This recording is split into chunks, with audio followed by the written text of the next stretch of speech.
यहाँ आपको खबर दें, मुल्क भर में सोने की कीमत को पर लग गए। गुज़िश्ता रोज सोने के फी तोला निर्ख में 5,900 रुपए का इजाफा हुआ था, जिसके बाद सोने के निर्ख पहली बार 4 लाख रुपए से तजावुज कर गए थे, जबकि आज भी सोने के निर्ख में 3,178 रुपए का बड़ा इजाफा हुआ है, जिसके बाद फी तोला कीमत ने तमाम रिकॉर्ड्स तोड़ दिए हैं। गरीब तो गरीब, अब मुतवस्सित तबके की पहुंच से भी सोना बाहर होता जा रहा है। ज्वेलर्स एसोसिएशन के मुताबिक सोने की कीमत आज मजीद बढ़ने से फी तोला निर्ख 4,06,778 रुपए की सतह पर पहुंच गए हैं। 10 ग्राम सोने के निर्ख में 2,725 रुपए का इजाफा हुआ, जिसके बाद कीमत 3,48,746 रुपए की बुलंद तरीन सतह पर पहुंच गई है। आलमी मार्केट में सोने के निर्ख में $37 इजाफा होने से फी ऑन सोना $3,855 का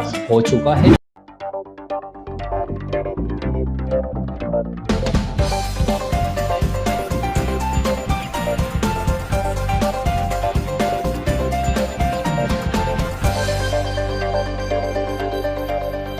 अब हसीन और गोरा दिखने का सपना हुआ पूरा, वो भी कुदरती तौर पर। लाबेल बीनाज ब्यूटी पार्लर लाया हर्बल स्किन ट्रीटमेंट। चेहरे पर मौजूद झुर्रियां, दाग धब्बे, दाने सोच साफ और जिल्द दिखे शफाफ। Labelle Binaz herbal beauty parlour expert makeup, skin and hair treatment का वाहिद मरकज।